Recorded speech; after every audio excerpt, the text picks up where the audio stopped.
Assalamualaikum warahmatullahi wabarakatuh.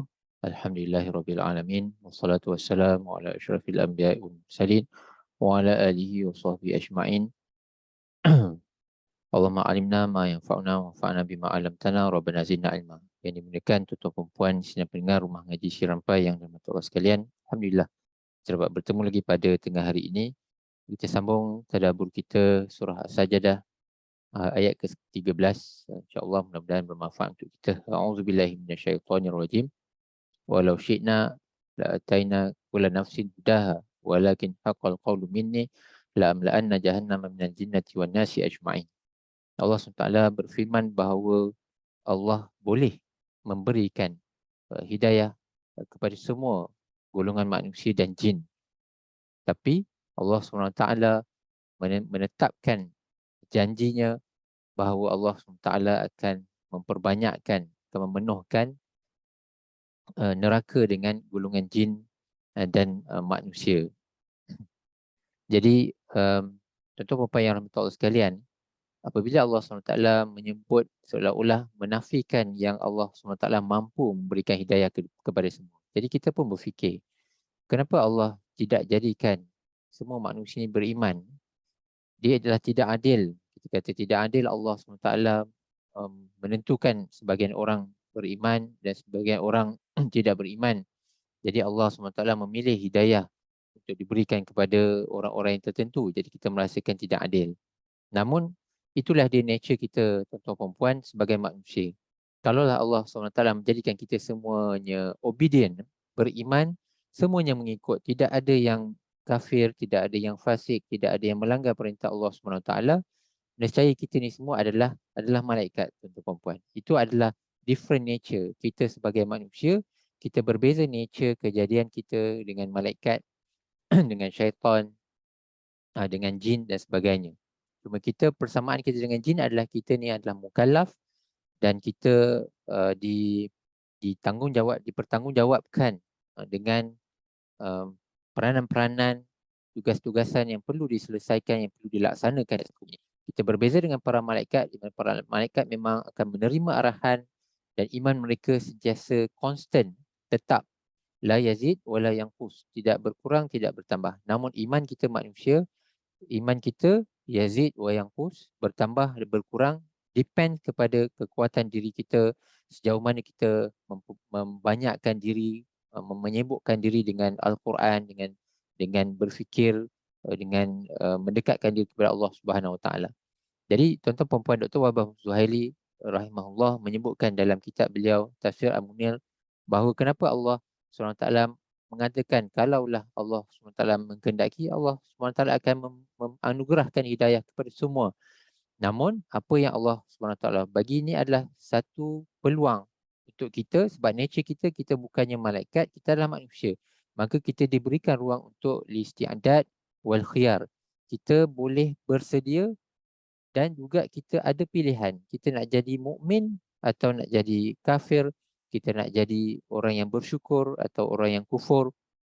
Kita nak follow perintah Allah SWT ataupun kita nak disregard, kita nak ketepikan mesej-mesej Allah SWT. Allah dah turunkan Al-Quran kat kita, kita baca dan kemudian kita refuse, kita deny.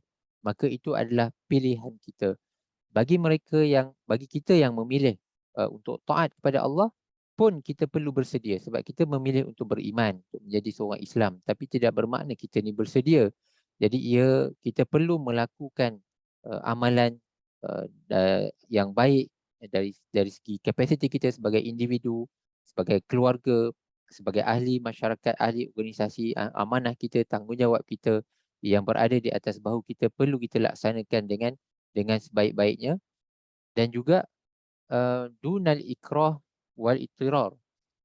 Hidayah ini satu benda yang tidak dipaksa-paksa. Kepada nature kita sebagai manusia, hidayah ini adalah kita yang fikir, kita yang fahami Al-Quran, kita yang cari, kita yang bersedia, kita yang memilih hidayah Allah Subhanahu Wa Taala. Memang Allah Subhanahu Wa Taala menganugerahkan hidayah kepada orang-orang yang daripada kafir memeluk Islam, orang-orang yang berdosa, bertaubat. Itu semua hidayah Allah SWT, betul.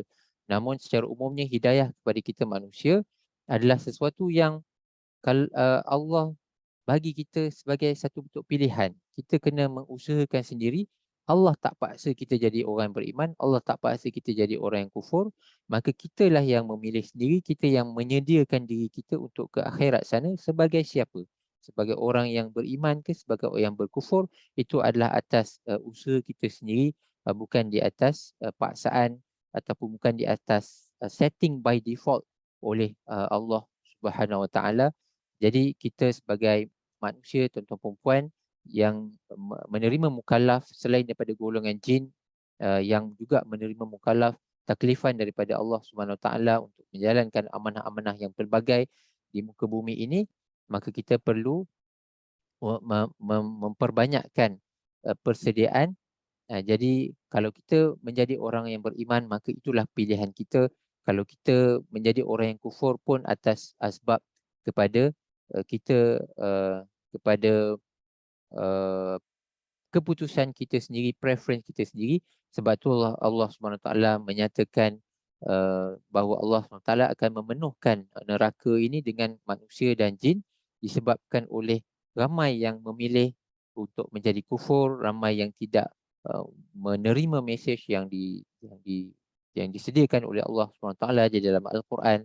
Maka bulan Ramadan ini, tuan-tuan perempuan, ambillah peluang untuk kita membaca Al-Quran, memahami maknanya, kita memahami mesej-mesej Allah SWT sampaikan kepada kita. Mudah-mudahan kita ni makin improve diri kita, makin bertambah iman kita dari hari ke hari dan menyiapkan diri kita untuk pergi ke akhirat sebagai seorang yang beriman, instead of kita pergi ke akhirat sebagai seorang yang berdosa atas pilihan dan persediaan kita sendiri, ya. Jadi tuan-tuan perempuan, itulah dia, kita sebagai manusia, kita berbeza dengan malaikat yang mana memang semestinya semuanya telah set by default sebagai beriman. Namun kita manusia, kita mempunyai pilihan, maka kita carilah hidayah, kita usahakanlah hidayah, dan kita juga berdoa Allah SWT mengurniakan hidayah kepada kita, kepada ahli keluarga kita, kepada orang-orang sekeliling kita dan kepada semua umat manusia. Tapi atas juga usaha yang kita perlu buat juga untuk membawa diri kita dan orang-orang selain kita kepada hidayah Allah Subhanahu Wa Taala. Kita berhenti dulu setakat ini, tuan-tuan perempuan. InsyaAllah kita akan sambung lagi. Moga bermanfaat. Mohon maaf atas segala kekurangan. Subhanakallahumma wa bihamdika asyhadu an la ilaha illa anta astaghfiruka wa atubu ilaih. Wassalamualaikum warahmatullahi wabarakatuh.